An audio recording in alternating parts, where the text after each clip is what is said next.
All right, everybody, welcome to our initial episode of Unwinding with Support Group. I am Arlene. I am a licensed professional counselor, and this is Bree. She works in the mental health community. In our initial episode today, we're going to talk about narcissism and narcissistic personality disorder.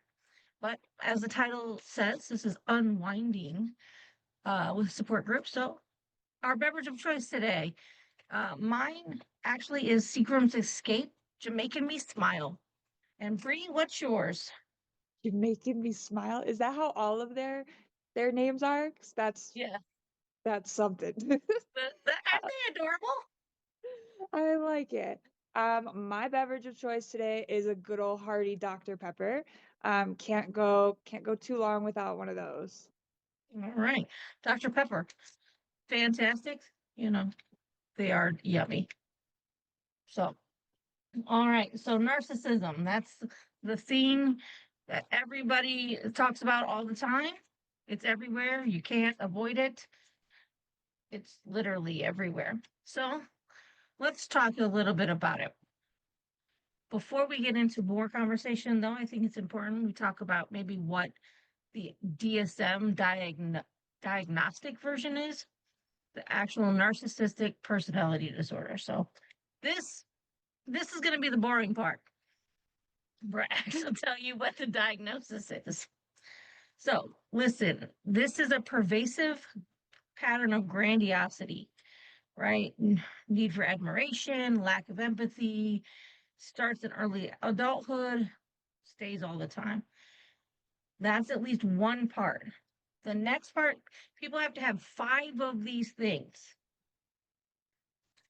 grandiose self importance, a preoccupation with fantasies of unlimited success, power, brilliance, beauty, or ideal love, believes they are special and can only be understood by other special people, requires excessive admiration, has a sense of entitlement, is interpersonally exploitive. Basically, they take advantage of others to achieve their own goals, lacks empathy. So, of those things, they have to achieve 5 of those. Next one is the these things impair them personally, then functions in their personality traits express a relatively stable across time and consistent around situations. So what that means is they impair their functioning, but they're stable across everywhere for a consistent time period. They also are not understood by some other disorder, right? So that is the personality disorder. It is also, and I cannot express this enough, less than 1% of the population has narcissistic personality disorder. These people do not go to therapy. These people do not believe there's anything wrong with them. These people, narcissistic personality disorder, they're rare. But I think it's important that we identify the diagnosis of it. Now, narcissism. You're going to notice some crossover here. It's a personality trait, inflated sense of self, a deep need for admiration, lack of empathy.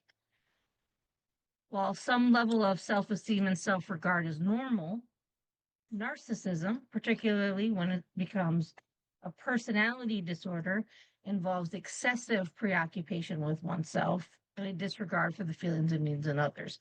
That's the big difference. Does that makes like that's what is important to know, right? For narcissism, right?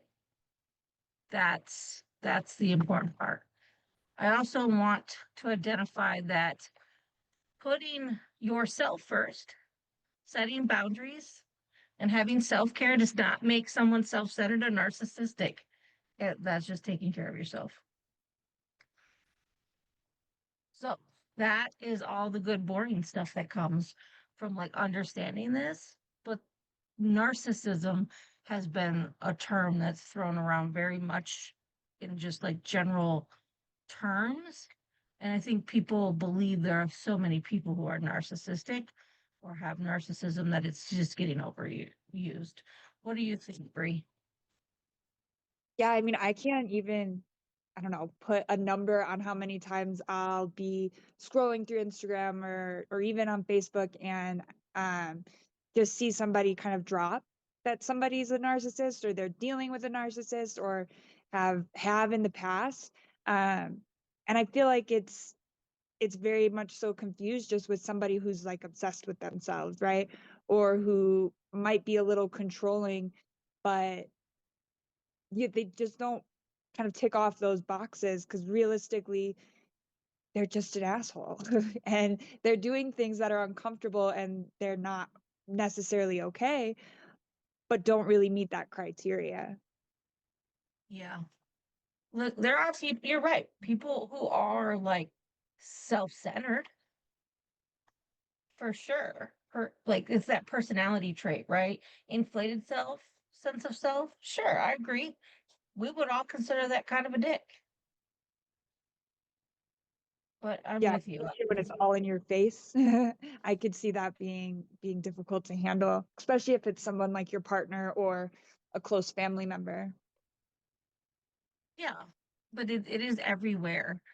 Uh, everywhere.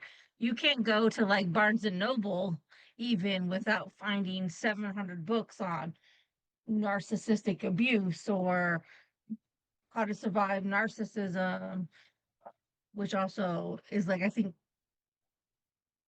feeds the problem that there's this big underlying issue with narcissism when, I don't know, sometimes an asshole is an asshole.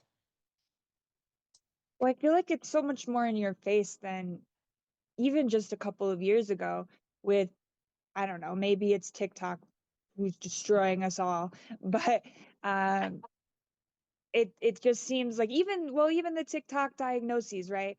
Where a lot of I don't know if there's any fact behind it, but it does seem like a lot more people are coming out with certain disorders and they're self-diagnosing, which usually can be a helpful place to start, but not an end all be all for what your diagnosis is, just because they've seen some TikToks that are relatable.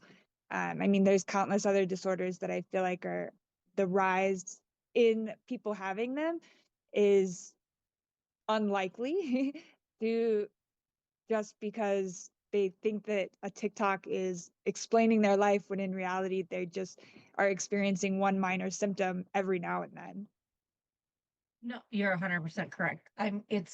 It's one of the big reasons why, like, when we go to school to be a mental health professional, you have to take a class on diagnosing to go through the DSM because you have to learn how to diagnose. Otherwise, if you read the DSM yourself as like a layman, you're going to diagnose yourself with everything in there because there are pieces of every diagnosis that almost everybody fits. Exactly. And I feel like even just this idea of inflated self-worth, it's not always necessarily a bad thing. I feel like a lot of people struggle with extreme, I don't know, whatever the opposite it would be, right? Where they feel like they don't have any worthiness in themselves and struggle to find any good things about themselves that I feel like that's becoming so normal that whenever you see somebody who maybe just has some confidence in themselves, it's disguised and seen to be as some sort of like scary thing like this can't be somebody who thinks that they're good and above all else it must be something bad. No, I think that's a really good point.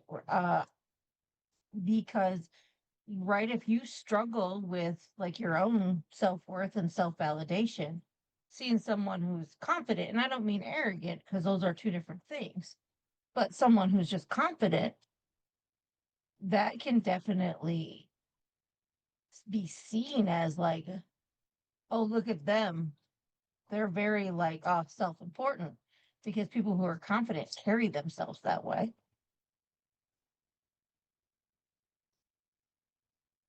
Yeah. um read me off some of the other ones so I can refresh my memory. All right. Oh, preoccupied with fantasies of unlimited success, power, brilliance, beauty, or ideal love. Well, this is another one of, is it really a bad thing to kind of work towards something that's going to better your life and have dreams and aspirations? And it's that line of, is this just a normal person who's trying to do better, bigger, better things with their life, or is this somebody who is a little bit more self self-obsessed? So, is this for discussion's sake? Is this someone who is driven and goal oriented, or someone who needs unlimited power, like an Elon Musk type? Exactly, because I think there's a lot of people in the world who are just focused on making a name for themselves, right? Whatever that looks like. And they don't necessarily want to make that name for themselves because of the power that's associated with it. There might be some desire to have a good job and do really good things in your life because money comes with it. But I think a lot of people are just searching for a comfortable lifestyle. They're not necessarily searching for a lifestyle of extreme abundance. Mhm. And yeah, I mean, I don't know that. What am I trying to say? I don't think that people really see the difference there. And people who are obsessed with work in a way that maybe is not the healthiest, it's not still not bordering on that line of narcissism. So, really, what we're looking at maybe is parsing out the unlimited success, power, brilliance, and people recognizing more. We're talking about, I'm setting out goals and I'm driven and I would like to achieve a goal. That's right. Like, we're talking about someone who still wants to achieve something. And even if that is, I want to achieve being the CEO of a giant company, maybe that's just like, that's the goal. Unless I want to be like, the CEO of 42 companies. Well, and do you want to be the CEO because you want to have a good job and you want to have um kind of decision making over important things of a company, or do you want to be the CEO because you want to be in charge of everybody and you want to be like the end all be all boss? And I feel like that's where a Power. lot of people just assume that because you want to be a CEO, well, that automatically is associated with this idea of power, which maybe it is in a way because you are kind of, you're a executive of a company, but there's different reasons for wanting to become into that position. And I think it gets blurred because like you could be a CEO of a small little company and you don't necessarily have that power over hundreds and thousands of people, or you could be the CEO of Amazon or of Google or something, that has like a crap ton of employees, and you have a lot of power over what happens, not just in the company, but realistically, like in the world. All of the things that we do at this point are shaped by Amazon. They're shaped by these 1% companies. And if that's your goal, to be in that much control and power, then I think that's scary. But I think it gets confused with someone who just wants to be successful in life. And I would agree 100%, right? Like, I want to be in charge of my own destiny. That's different versus I want the unlimited power to control everybody's. I want all the money so that I, you know, have a space race just because I just am bored. Maybe different. Um, then I want to have enough money where my family can eat. This is a conversation you and I having before we logged on, right? I want enough money so that I can go to the doctor, so that I can eat, so that I can pay rent, right? Like, so I can just, I don't know, maybe just have a life. And so I think those are the big things. Most people in a capitalistic society, and this is going to be my precursor to this, are going to have some level of preoccupation with a version of these: success, power, brilliance. Specifically because in capitalism we push these. Absolutely, and it's the only way that you're even going to succeed in a capitalistic world, even in a small sense, not Yep. CEO level, but even in a small sense of being able to compete with all the other people who excuse me, Dr. Pepper's fighting back. Being able to compete with everybody else who's willing to kind of set some of their morals aside just to make it the dollar that they're hoping to find. Exactly. So, but yeah, I agree. I think that's the important part also. Okay, let's see. Um, I think the next one is going to be a little bit of fun for us to talk about. Believes that they are special and that they can only be understood or should be just associated with other special institute people of like high status. Does this sound familiar? Okay, peasants, you can't talk to me. This table is not for you, it's for us only. You can go sit at the kids' table over there. Listen, and this is not like the mean girls at high school or like the jock table or like the clicky stuff in those kind of ways. It's not that either because It's that literally exists. willing to know that other people are struggling and not having a great time, but because you're so special and you and your friends are special, you guys get to do all of these things, have all of these things, be all of these things that other people who just can't compare, they just wouldn't even understand. Correct. Again, peasants. Has Peasants is the word that keeps coming back because that's the like the I'm just better than. and I am amazing and great, and you are a peasant. well, Therefore, you cannot come near me. It's like if you think back to it, like it's like, oh, what a kings and serfs and right. Everybody was out there working the land, and the king was just like, just bring me my stuff in, but like, don't come into the like the castle. Just like drop it at the door. I just think of like I can't think of what the name of it is, but who's the clown guy who performs for the king and is like The jester. is the jester? That's it. I feel like that's another good example.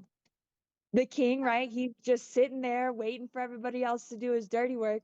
But not only that, he gets to take one of those people who he finds humorous in a way that's, it must be humorous to him. It can't be humorous to the jester. That's the only guy who gets to come inside into his special world, just so he Exactly. can poke and make fun and laugh at this person's expense. Yeah. I've decided you're okay But for not sure. for any good reason and not for anything that's going to benefit you other than maybe you don't have to go do manual labor. Right. But I need you to wear these funny clothes. Right. And dance around for me. So again, be demeaned. All right. Next one requires excessive admiration. I mean, do we really need to talk about this one? And I think this one is also misconstrued a lot because everybody wants to hear good things about themselves. You want to hear your partner say that you're good at something, or you want to hear your friends and family say that you're proud, they're proud of you. It's it's not a bad thing. It's not a bad thing to want kind of that kindness and admiration in your life. It's just when you need it in order to function properly, then Yeah. it starts to get a little worrisome. Well, and also I think it's important. I will say that, like, yes, but also needing these things also doesn't necessarily mean you are a narcissist. There's like 9,000 other mental health issues where this falls under. There's a lot of other reasons why people feel they need external validation. right? And so being able to recognize that just because like you've come across somebody who needs external validation doesn't automatically mean they're narcissistic.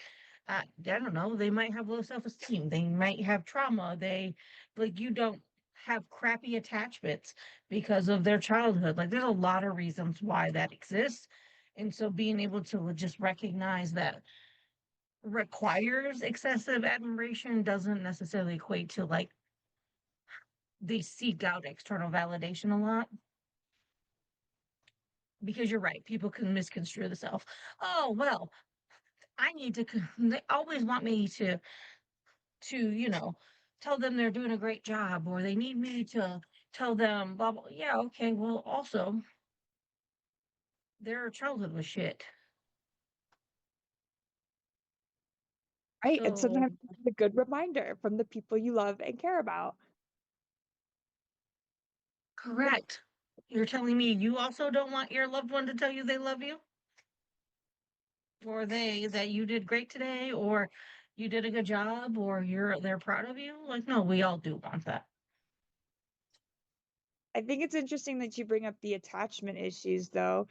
Do you think part of this overdiagnosing and incorrectly labeling certain behaviors, do you think a lot of that comes from even on the back end, like as the person labeling someone else? Do you think a lot of that comes from having poor attachment growing up, or do you think that it's just kind of a crapshoot for if people It's a think they're going to say it? it's a fucking crapshoot. It's because with the way social media works these days, it's easy to get access to like pieces of information. And if they resonate, that's fantastic. And I love that about social media. But also, then people don't go sometimes further than that of like this resonated, but like there's more. And, you know, I get all my mental health help now, social media, which isn't isn't the way to go. And I'll sidebar and go like I know that the the healthcare system in America ain't fucking great, and this might be the only way you can get access to healthcare to address your mental health, but this also isn't social media and shit isn't the only way, and nor should it be the only way to like dig into that shit. And I think that's where people get stuck. I think most people I think want to help, so they put out pieces of information and then they then get stuck because they don't do the rest of it. Do you mean to tell me that BuzzFeed can't properly diagnose me? I'm trying to tell you BuzzFeed can't properly diagnose you. I'm also trying to tell you Reddit can't. Damn. As Well, much as back I to the love drawing. a good Reddit thread, and I promise I love a good Reddit thread, it cannot properly diagnose you. My cat has just as good a chance to diagnose you as Reddit does. My cat probably has a better chance of diagnosing you than BuzzFeed. Ah, back to the drawing board, man. I'm telling you. Now what am I gonna do? I do think it's interesting that a lot of people do the self-diagnosis off of what they've seen on social media, like one or two things that feel relevant, and then they automatically throw around terms just very loosely. And for a lot of people, it takes years and years and years to be properly diagnosed. And even then, sometimes you feel like a diagnosis is proper and this is actually what's going on with me, just to find out a few years later that, wow, actually, this is something completely different. And,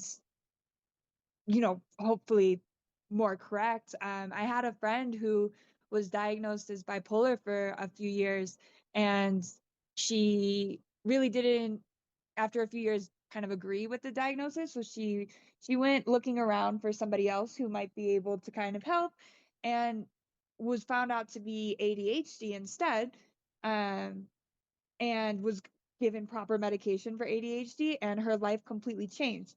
But she was able to get that bipolar diagnosis after years and years of trying to find a diagnosis that fit what she was going through. And I feel like even the professionals don't really always know. So to That's assume true. that you know exactly what's going on because of something that you saw on Instagram last night is worrisome. I agree wholeheartedly. Um, agree. You know, I mean, people get misdiagnosed a lot, unfortunately. Um, or the symptoms present differently as you grow and change, and it's part of it. So I agree. It's you also have to advocate for yourself if a diagnosis doesn't feel correct, and that's like part of the process as well. And do some of the work to kind of, I don't know, not fight your diagnoser, but also kind of challenge that thought. Anybody who's truly cares about your well-being and truly cares that you get the right diagnosis is not going to be mad if you go and ask somebody else for a second opinion or a third opinion or a 10th opinion. And if they do, then maybe those are some red flags with your diagnoser. But I do think it's important to kind of shop around and look around and figure out what really is going on with you, because everybody's going to see it in a different light.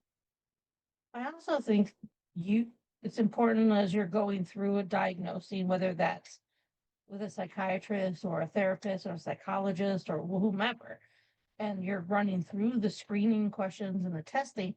I don't know, ask questions when they start presenting things for you. You know, you they might be the mental health professional, but you're the expert in you. So, like, I don't know, if something doesn't feel right, say something, right? Like, I don't know, that doesn't feel like it fits.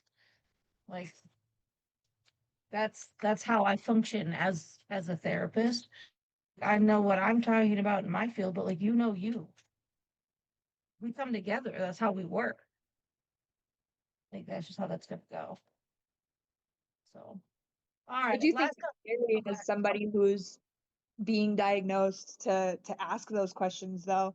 Um, as somebody who carries mental illness diagnoses myself, trying to kind of find that courage just to tell a doctor or ask a question about anything, it's terrifying, because a lot of times, one, you're not sure how that person's going to react, and two, like, that kind of feeling of, is this normal or is this not normal? And I agree. And I know it's scary. And again, I will say if you're from a mental health perspective, if you don't feel comfortable in being able to ask those questions of the mental health person, then they're probably not the right mental health person for you. And I know it's terrifying and scary, and regardless. And I also know sometimes I say all of that and you still feel comfortable and it still feels scary. And it's going to be 5 sessions before you say, in the first session, when you said this, I disagree. And that's also okay. It's also okay. Just know We that you always have, like, as long as you come back to that question, like, that's the important part. Do you think that you're like, I don't know the word, but that you're special in a way, going back to our special word, and I'm kind so of special. in that mindset, though, do you think that that's a mindset that's commonly shared across those in the mental health field, especially, therapists or psychiatrists, psychologists, people who are diagnosing others? Do you think that everybody kind of feels that way, or not everybody, of course, but a vast majority of? I would say this: a good mental health provider does. Well, that's fair. Because the goal is to help you. I don't need to be right to help you. Like, not every second of every day. Like, like I know what I'm doing, but also that doesn't, again, you're the expert in you.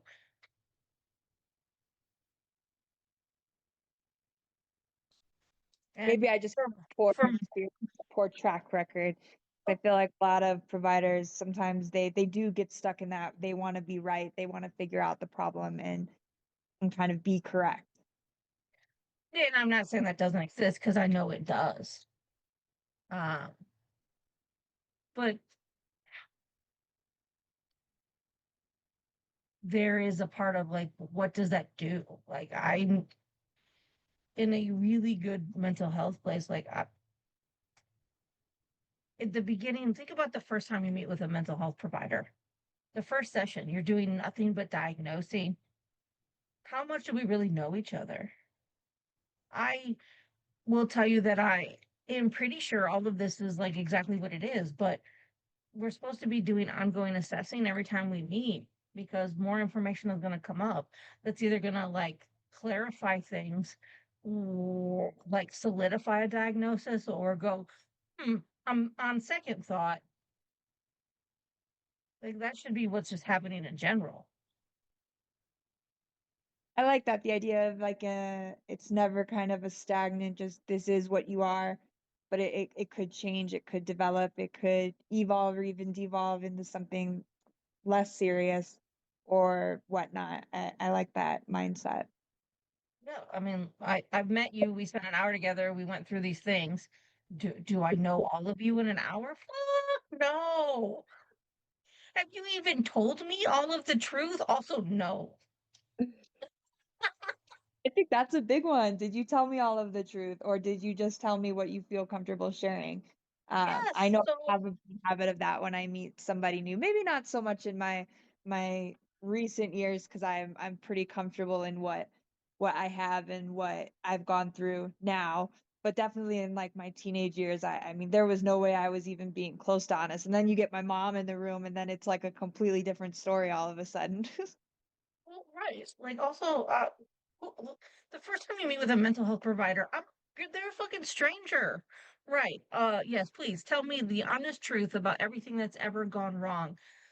Even if you are 78% honest, that's a high percentage for people in their first like session. But still, you're not all the way there because you don't fucking trust. You No. don't even know me. And I know all of this is going to be documented somewhere if you're not actively writing it down as we speak. It's intimidating. But like it's just that's just part of it. And that should be for a good mental health provider, like that's the mindset. I don't expect anybody to walk into their first session with me and like theoretically rip the band-aid off the gushing wound and bleed all over my office. First of all, I don't want that. I don't have enough time to put that back together. Second of all, to expect that is irrational. Yeah, I think most people, a lot of those things they never talk about in general, Yeah. let alone, like you said, with a complete stranger in an hour-long session. Yeah. So, but I think that's the big part of like when we get into diagnosing and how that goes.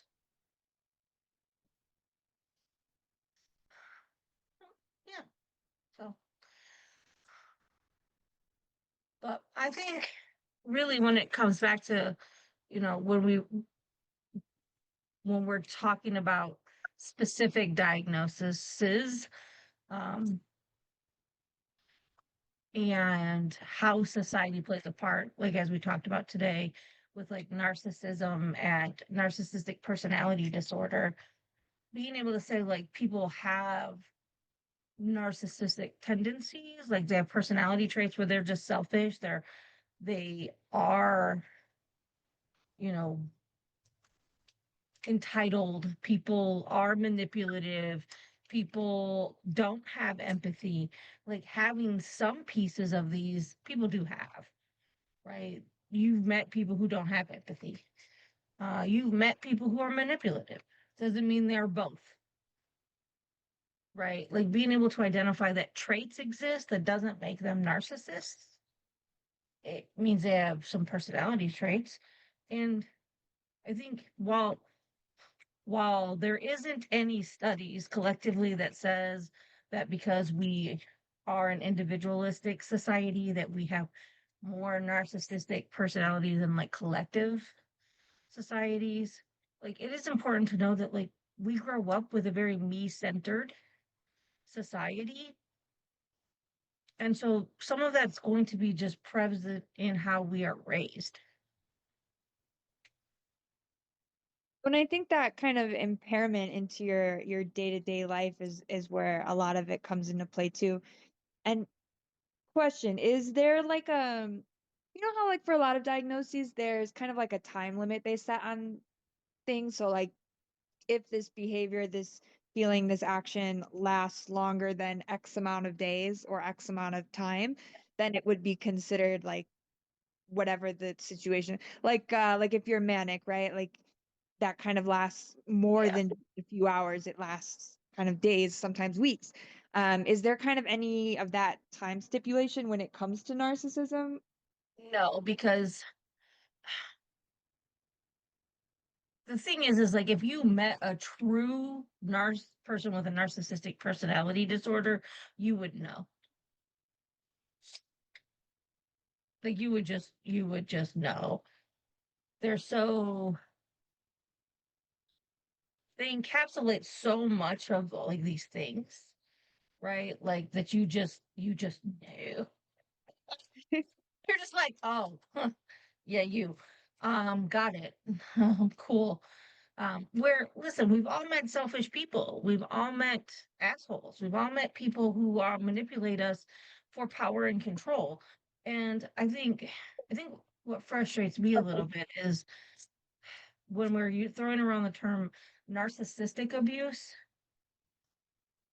essentially it's like co-opting the intimate partner violence stuff when that's a power control wheel that stands on its own, because that's a form of abuse. That's like a whole thing.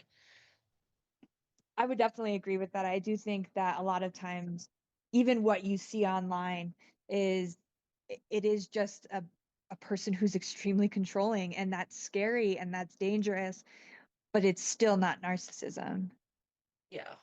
Right. Someone who, if we're going to look at someone in the intimate partner violence, who is the one who is the perpetrator, they're not a narcissist. They want power and control. They're going to manipulate, they're going to abuse, they're going to do all of those things. That's not a narcissist that does that. That is an a like perpetrator. Like that is something different. And I think a lot of this gets twisted into that, and we're using a lot of the same things that exist over here for something else, and it blurring into like narcissistic abuse because yeah, you've dated a fucking douchebag. You've dated a piece of shit, and he was a piece of shit, or she was a piece of shit, and you have trauma from that. I'm not negating that, but that also doesn't mean that there are this. When I think of really big kind of differentiating factor is just like you said, if you meet a true narcissist, you're gonna know. You're at least gonna know something's off with them, right? Something's not right here. Um, but a lot of people who fall into the social media category of narcissism, they're pretty good at hiding it. At least that's kind of Yes. what you see. They're able to hide this narcissism until X amount of time goes by or X event happens, and now you're starting to see all of their quote unquote true colors. I don't really think that that's looked at either. Like you said, a narcissist would have a really hard time disguising their behavior. They don't. They don't disguise it. They don't disguise it. They just exist. Well, because they're special. Ta-da!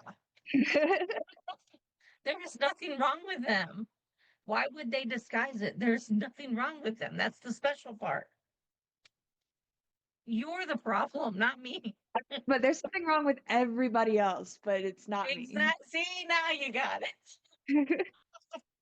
Right? Like that's it. They would never hide it. They would never put on a show. They would never pretend to be nice to you.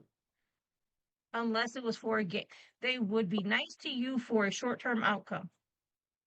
But that's manipulation. Even when you see some of these posts about things that people have gone through, though, it's not something short term. It's the power and control aspect Yes. of where somebody, manipulates you for an extended period of time to get you on the hook.